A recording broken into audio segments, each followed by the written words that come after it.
जो मनुष्य जितना ज्यादा कामचोर होता है उतना ही उसके शरीर में सुस्ती छा जाती है। ऐसे इंसान के लिए कठिन काम करना तो दूर, खुद के छोटे मोटे काम करना भी मुश्किल हो जाता है। प्यास भी लगी हो तब भी बिस्तर छोड़ने का मन नहीं करता, और इसी कारण उसके आसपास के वातावरण में भी मुर्दनी सी छाई रहती है। आलस्य के ताले में जकड़े हुए मन में आनंद की कोई झलक नहीं होती।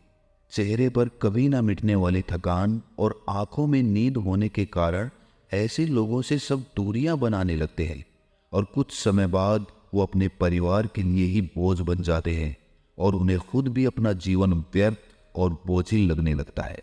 इसीलिए ऐसे लोगों को अपना जीवन काटने के लिए किसी प्रकार के आनंद और खुशी की आवश्यकता तो पड़ती ही है, ताकि जीवन में थोड़ा बहुत तो रोमांच बना रह सके।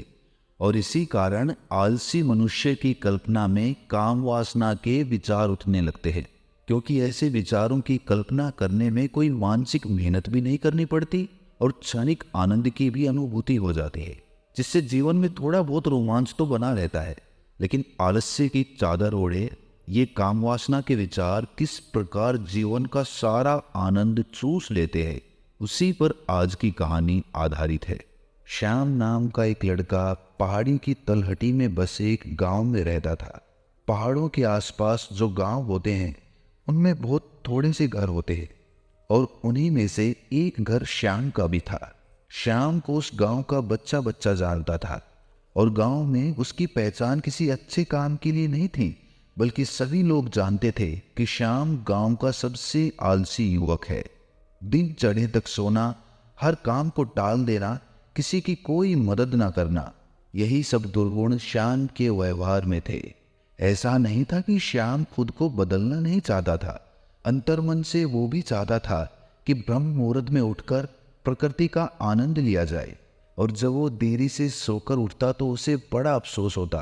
वो उसी पल सोचता, वो उसी समय खुद से संकल्प करता कि चाहे कुछ भी हो जाए, कल तो ब्रह्म मुहूर्त में उठकर ही रहूंगा। लेकिन रात होते होते वो अपना संकल्प भूल जाता था, और फिर अगले दिन चढ़े तक सोते रहता। ये उसका नित्य नियम हो गया था, ये उसकी रोज की आदत हो गई थी। अब तो उसे याद भी नहीं आता था कि आखिरी बार वो ब्रह्म मुहूर्त में कब उठा था और कब उसने प्रकृति का आनंद लिया था। अब तो ब्रह्म मुहूर्त में उठना उसके लिए एक कल्पना मात्र रह गया था, और सुबह देरी से उठने के कारण उसके हर काम में देरी हो जाती थी। चाहे फिर वो नहाना हो या खाना पीना हो, हर काम में देरी होने लगी थी। कोई काम समय पर नहीं हो पाता था, और इसी के कारण शाम के जीवन में तनाव बढ़ने लगा था। लेकिन सुबह जब धूप निकलने तक वो सोता रहता, और जब उसके माता पिता उसे जगाने आते और समय का उसको ख्याल आता, तो उसको बड़ा अफसोस होता, बड़ा पश्चाताप होता। वो सोचता कि मैं चाहकर भी खुद को बदल क्यों नहीं पा रहा हूँ, क्यों मैं अपने संकल्प का पालन नहीं कर पा रहा हूँ। श्याम हर दिन खुद से संकल्प करता, लेकिन अगला दिन आते आते वो संकल्प सूखे पत्तों की भांति उड़ जाता। अब तो उसने खुद से उम्मीद भी छोड़ दी थी कि वो खुद को बदल भी सकता है। जब वो अपने हम उम्र साथियों को मेहनत करते हुए देखता, कमाते हुए देखता, तो उसे बड़ा पश्चाताप, बड़ी ईर्ष्या होती कि आखिर मैं इनके जैसा क्यों नहीं हूं। और धीरे धीरे इन्हीं विचारों ने उसके मन को मैला कर दिया था। अब उसका मन चिड़चिड़ा हो गया था, ईर्ष्या से भर गया था, छोटी छोटी बात पर गुस्सा आने लगा था। एक दिन शाम के समय वो अपने घर के द्वार पर बैठा इन्हीं विचारों में डूबा हुआ था कि किस तरह मैं अपने जीवन को बदलूं, कि तभी वहां से एक बौद्ध भिक्षु पहाड़ी पर बने आश्रम की तरफ जा रहा था। गांव की जो पहाड़ी थी उसकी चोटी पर एक आश्रम बना हुआ था, और वहां पर एक बौद्ध भिक्षु बड़े शांत वातावरण में रहता था। वो रोज दिन में उस पहाड़ी की चोटी से उतरकर उस गांव में सामान लेने के लिए आया करता था। पहाड़ की चोटी बहुत ऊंची थी, बहुत थकाने वाली थी, और शाम को ये देखकर बड़ा आश्चर्य होता था कि ये बौद्ध भिक्षु रोज नित्य नियम कैसे इतनी ऊपर से उतरकर सामान लेकर वापस उस चोटी पर चढ़ जाता है। ये तो सच में कोई अद्भुत बात थी, क्योंकि एक आलसी मनुष्य के लिए ये एक असंभव सी बात थी। उसे ये महसूस होने लगा कि इस बौद्ध भिक्षु के पास जरूर कुछ दिव्य शक्तियां हैं, और अगर वो भी उन दिव्य शक्तियों को जान लेता है तो उसका भी आलस्य दूर हो जाएगा, वो भी उस बौद्ध भिक्षु की बात ही अपने जीवन में मेहनत कर पाएगा, अपने जीवन में कुछ कमा पाएगा। लेकिन वो दिव्य शक्तियाँ क्या थीं, वो कहाँ से उसे प्राप्त हुई, ये सब जानने के लिए उसे बौद्ध भिक्षु के पास उस पहाड़ी पर चढ़कर जाना था।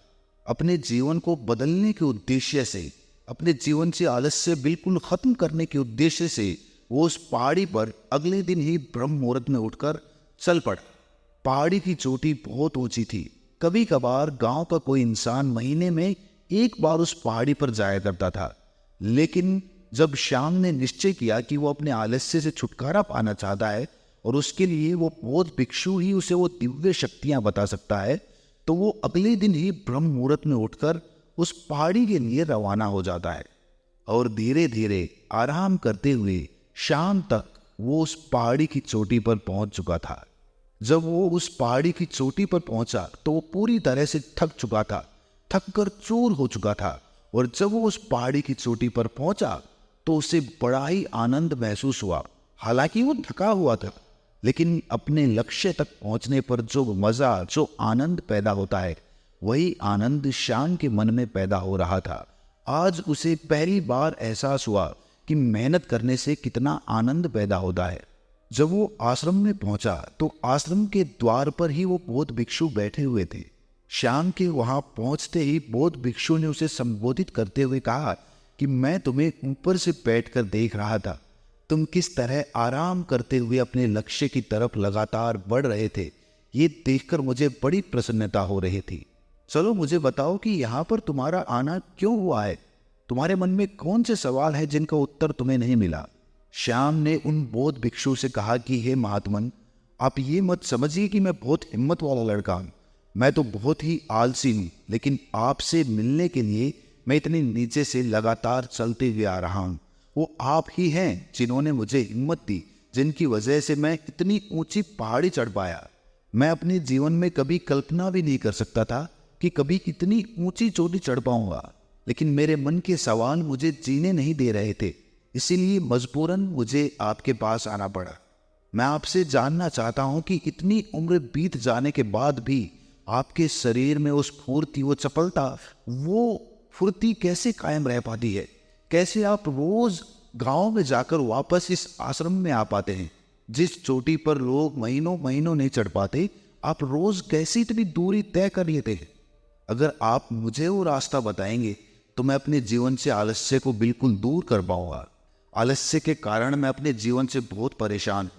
पूरे दिन बिस्तर में पड़ा रहता हूं और नाना प्रकार के ख्यालों की कल्पना करता रहता हूं। और पिछले बहुत दिनों से मेरे मन में काम वासना के विचार लगातार चलते रहते हैं, जिसके कारण मेरे शरीर की प्राण शक्ति धीरे धीरे खत्म हो रही है।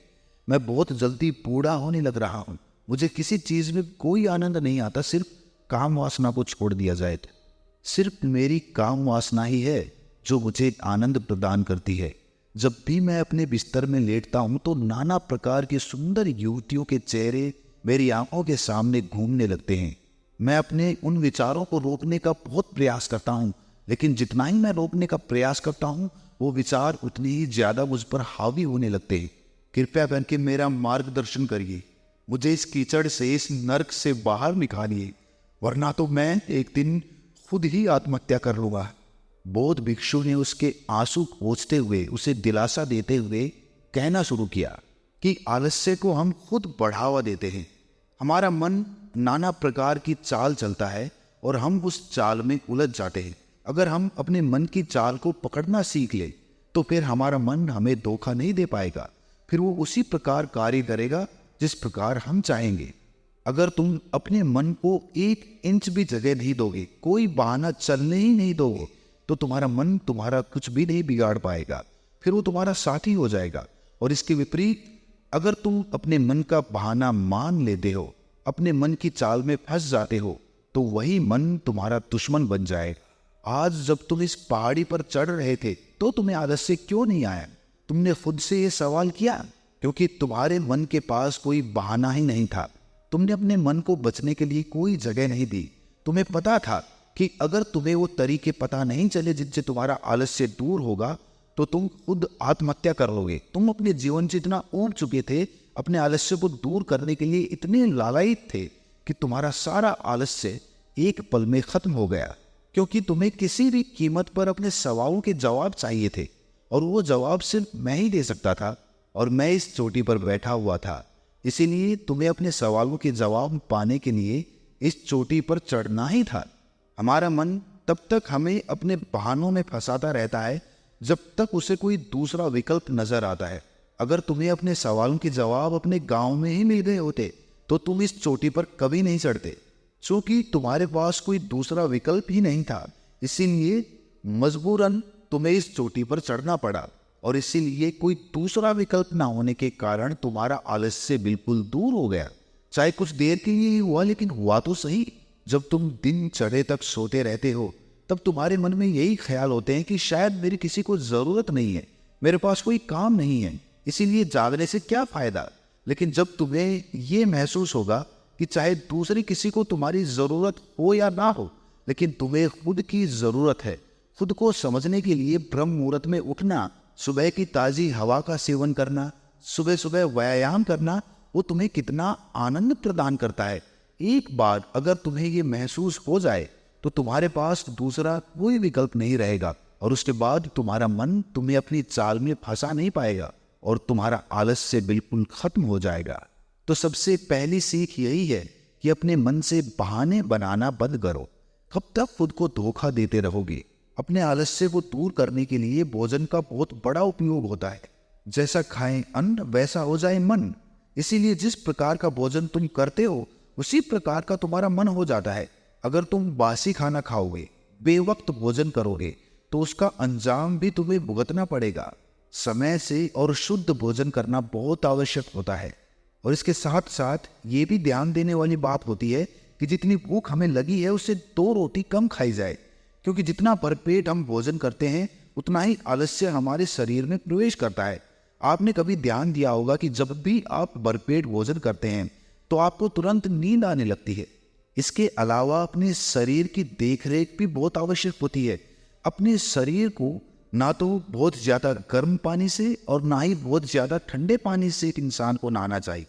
इंसान को हमेशा ताज़े पानी से नहाना चाहिए और ताज़े पानी से नहाने के बाद कम से कम सप्ताह में एक बार अपने शरीर की सरसों के तेल से मालिश ज़रूर करनी चाहिए। इससे हमारे शरीर की त्वचा खुलने लगती है, उसका रोम रोम जागृत हो जाता है, ताज़ी हवा हमारे पोर पोर में समाने लगती है, जो हमें एक नई ऊर्जा प्रदान करती है।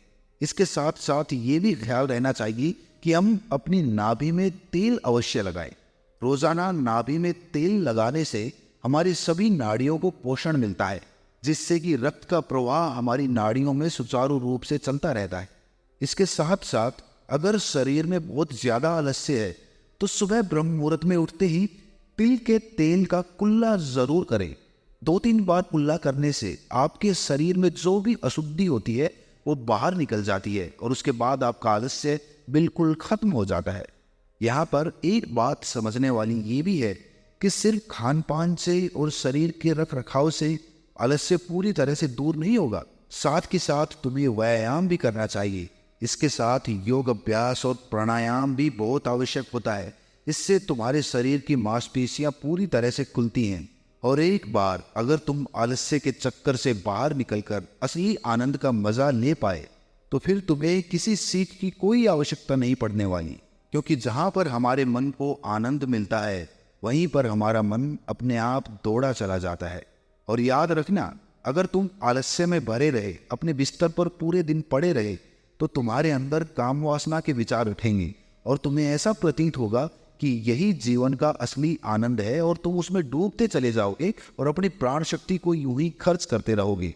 आखिर में तुम यही पाओगे कि बहुत सारी बीमारियों ने तुम्हारे शरीर को जकड़ लिया है, तुम्हारे शरीर की पूरी शक्ति खत्म हो चुकी है, बुढ़ापा आने लगा है। इसीलिए अपने शरीर में काम वासना के विचारों को उत्पन्न होने से रोक सकते हो तो रोक लो, और उसके लिए सबसे ज्यादा आवश्यक कड़ी यही है कि तुम आलस्य को पैदा होने से अपने शरीर में रोक पाओ। ये कहकर बौद्ध भिक्षु ने आखिर में मुस्कुराते हुए कहा कि लोगों को लगता है कि मेरे पास दिव्य शक्तियां हैं, लेकिन असल बात यह है कि दिव्य शक्तियां सभी के मन में होती हैं, लेकिन बस उन्हें खोजना पड़ता है। इसीलिए आज से ही तुम ध्यान के द्वारा अपने मन की शक्तियों को जानने का प्रयास करो। और उसके बाद तुम भी अपने मन की असीम शक्तियों को देख पाओगे, उनका तुम उपयोग कर पाओगे और अपने जीवन में सफल भी हो पाओगे। तो दोस्तों, कैसी लगी ये कहानी आपको?